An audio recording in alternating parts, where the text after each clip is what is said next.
Welcome back, everyone, to Richard Likes History. So I'm just going to grab my coffee here. Super exciting stuff today. We're going to talk about why Zoran Mamdani asked King Charles of England to give back the diamond that sits in the crown jewels in the Tower of London. If you've never heard of what this diamond's real name is, it's called the Koh-i-Noor. In Persian, that means the mountain of light. And as a big fan of The Lord of the Rings and J.R.R. Tolkien, I can really see where Tolkien got his idea of madness, the madness of treasure driving human beings completely nuts, and the curse of treasure. You can see where he gets it from, because if you've been listening to the Inca episodes that I've been doing in South America, I don't want to give away the ending, but those Pizarros that get all that gold, will meet a sticky end. And just about everyone in history who has touched this, probably the most well-known diamond, definitely the most well-known diamond in the world, the Koh-i-Noor, or who has owned it, just mad, horrible things happen. The Curse of the Koh-i-Noor is going to be the title of this episode, and I can't wait to get into it. So where do we start? For those of us who are not watching the video, we're going to start in India. The Koh-i-Noor originates, we think, from a place called Golconda in India. And the first place it shows up as the word Koh-i-Noor is, because it's a Persian name, from a Persian source. And one of my favorite authors, William Dalrymple, is the one who found this in, I think, a library in Afghanistan. The only reason they found this manuscript and why it was written in Persian is because of, I think, the year 1736. A Persian warlord called Nader Shah comes through the mountain passes of Afghanistan from Iran, southern Iran, and he completely destroys the capital of the Mughal Empire, which, if you know your geography, is New Delhi today. Delhi. Now the Mughals, for those of you who don't know, I'll do some more episodes about this, I think, in the future. I've got to. It's just a fascinating people, the Mughals. They were originally also from a place in Uzbekistan, like right back in our first episode, like Ibn Sina. And they're a dynasty that had ruled India by that point, I think, since the 1520s or so. So about 200 years. 1520s to 1736 is, I think, when the big sack of Delhi happens under Nader Shah. And they are the richest empire in the world at that point. You can make an argument beforehand that it might have been the Incas or the Aztecs, but the Spanish quickly loot all of their treasure. At this point, 1730s, India and the Mughals are dripping in jewels. The Koh-i-Noor, the most famous diamond in the world, it was a massive diamond. It was the size of a hen's egg, apparently. It's not anymore, but we'll get to that.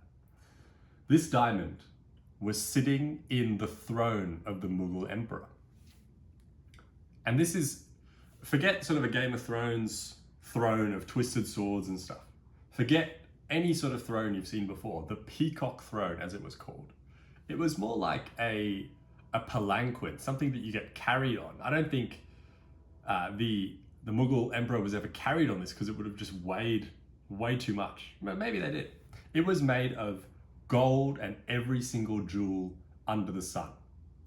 It's probably the size of this entire apartment that I'm in now.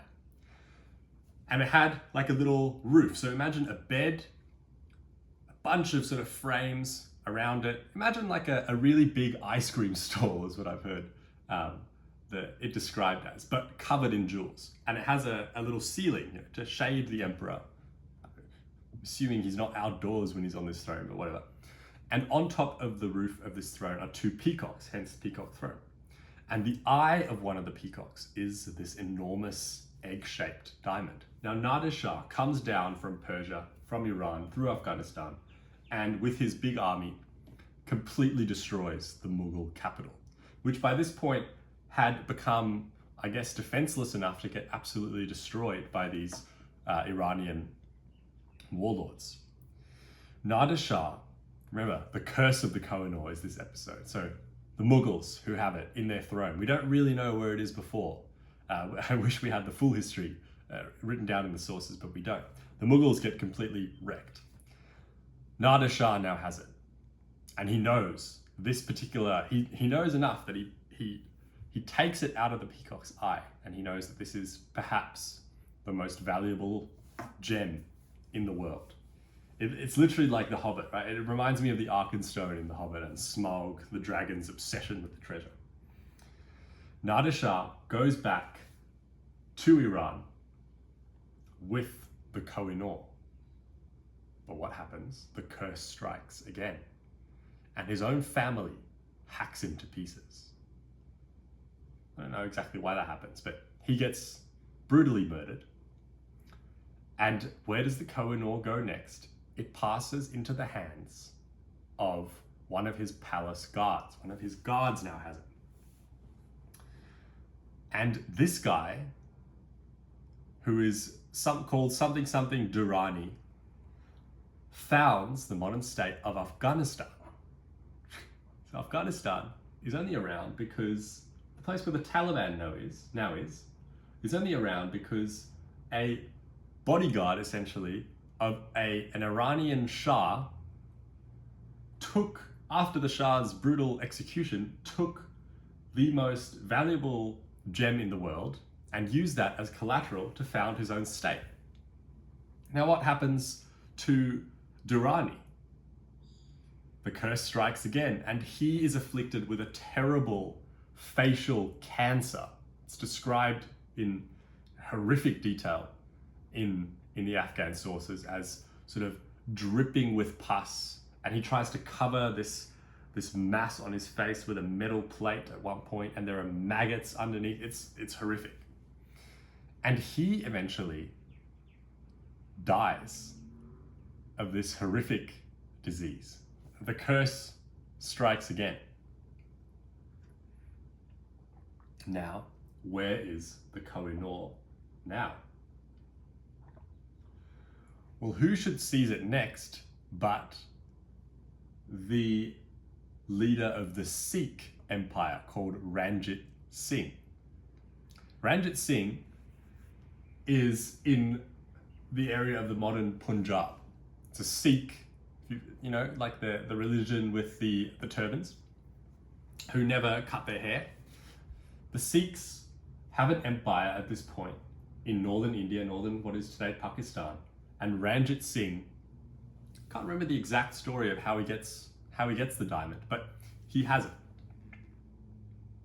And he is the only one who nothing bad happens to. Ranjit Singh somehow manages to break the curse, whereas everyone else is scared. You know, by this point, this diamond has a reputation. The Mughals have been destroyed. Nader Shah has been hacked to pieces. Durrani has a facial tumor that's killed him. You know, there's something wrong with this diamond. Actually, I remember now what happens after the founder of Afghanistan dies. After he dies, one of his servants hides the Koh-i-Noor. And again, details evade me now, but the location of where he's hidden it is lost eventually.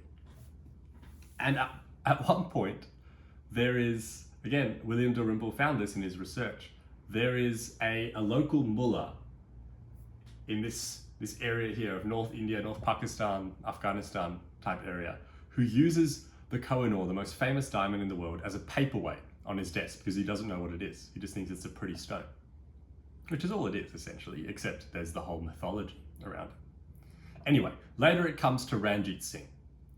And importantly, when Ranjit Singh dies, this is around about the time that the British have established dominance in India. Now, if we know where the story ends, that's going to be important. Ranjit Singh, the strong man of the Sikh empire, who no one could really defeat in battle. He was a very astute leader, very brutal man as well. He dies with the Koh-i-Noor essentially on his arm. Apparently he always wears it on his arm. An important note as well, the diamond is not cut in the traditional fashion that we Westerners are used to now. It's just it's in the form that it was when it was in the ground. It's sort of a bit teardrop shaped. It's not symmetrical, and it just looks like a really pretty stone. But they know at this point that it is worth an incredible amount of money. And he wears it sort of attached to his arm here, on his arm. He dies. And there is a big succession struggle. Again, family members kill each other. The curse strikes. And who should end up with the Koh-i-Noor but a small little boy called Duleep Singh. And Duleep Singh is the last male heir of Ranjit Singh that is still alive. And he's a little boy, about 10 or 11 years old. And what happens next? The British, who have sort of been sitting just on the edge of the Sikh Empire, waiting for it to crumble and waiting for it to destroy itself, they swoop in. They know that there is this diamond, and they want to send it back to Queen Victoria. Especially one man wants to do it. His name is Dalhousie. Dalhousie, this is a very infamous document still. If you go to the subcontinent now, people still talk about it. Dalhousie tricks or forces Duleep Singh, the small little boy, the last male heir of Ranjit Singh, who has the Koh-i-Noor, tricks him into signing a document that hands over the Koh-i-Noor to Dalhousie. For the rest of his life, Duleep Singh will contest this and say that he was too young to sign this document, but the British don't care. They take the diamond, still in its uncut form, remember. And just getting the diamond to the coast and on a ship back to Queen Victoria almost ends in complete disaster. There are many points where people die. The ship almost sinks. When they eventually get to the United Kingdom and to England, the day that the ship docks, Queen Victoria is attacked. She has a black eye. When Dalhousie then goes and presents this diamond to Queen Victoria, the, in quotation marks, Empress of India, as the British Empire called her then, to present her with this gift, this Indian loot, the absolute prized possession of India and the Indian subcontinent. She's got a black eye because the curse has clearly struck her again. And Queen Victoria, for the reason of this whole mythology that's built up around this one object that we still obsess about today, it's massive. Apparently it's like absolutely massive. If you go to India and the subcontinent now, or even places like Bangladesh, Afghanistan, Iran, the Taliban talk about it. They're all obsessed with this diamond still. It represents, I think, in one single object, everything that was taken from these people by white colonizers. Queen Victoria is so scared of this stone that she doesn't want to wear it. She doesn't really want it anywhere near her. And King Albert, or Consort Albert, whatever they called him, who is a German, being part German myself, I'm quite embarrassed by what happens next. All this German guy wants to do is he wants to take the original diamond, the uncut diamond, which is the size of a chicken egg, and he wants to cut it into a nice geometric shape. Everyone tells him, don't do it. The jewelers say, look, Albert, you're an idiot, because if I cut into this diamond, it's going to shatter into, a bunch of different fragments. I can tell just by looking at this diamond that there is a flaw in the stone, in the precious jewel, and if I try and cut it, it's going to shatter. Albert says, I don't care. I want it to look nice and pretty. Do it. And one of the big tragedies of history, they do it. And what happens to the Koh-i-Noor? It goes from being the size of a chicken egg to being 2/3 smaller. So if you go to the Tower of London now and you stand in the queue and you go and view the Koh-i-Noor in its, glitzy crown or whatever it's in, it's about this big. It used to be like that. They've absolutely butchered it into a tiny little, it's still a massive diamond, but you can understand why people are upset. And the shards, all the rubble, the diamond rubble, we don't know what happened to that. Maybe Albert, brushed it into the Thames or something. This bloody German completely just destroys this enormous precious gem. And here we have it now. it's still in the Tower of London. It's still in the cut form that this German consort of Queen Victoria wanted, to do. And now we have Zoran Mamdani, a man of Indian descent born in Uganda, asking the King of England to give the diamond back. To who, though? To who has the strongest claim to the Koh-i-Noor? Since the first definitive reference to it is in the Persian sources, maybe it's the Persians, maybe it's the Iranians, maybe it's the IRGC, maybe it's the Taliban, maybe it's the Sikhs, maybe it's the Hindus in India. There's a legend that goes, so Ranjit Singh, the strongman of the Sikhs, who wore the Koh-i-Noor on his arm his whole life after he took it from Afghanistan. He had a big stroke when he was older, and there's a legend that goes that on his deathbed, as he's dying, he's not unable to speak, he had promised.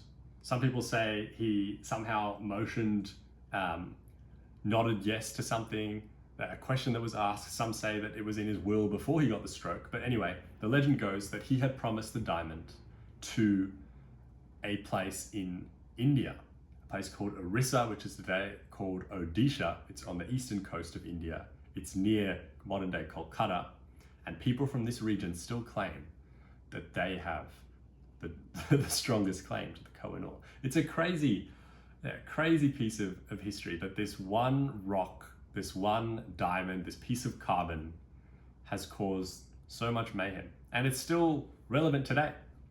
Anyone who says history isn't relevant today, I've just disproven that point to you. Thank you for bearing with me. I hope that was interesting for you. It's a fascinating story, the Koh-i-Noor. There's lots of books about it. I think the one that I would recommend is by William Dalrymple and Anita Anand. They're also the hosts of the Empire podcast. If you want some more food for thought, if you want some more good listening material, definitely go check them out. They are probably my favorite history podcast. Stay curious, guys, and I'll see you on the next one.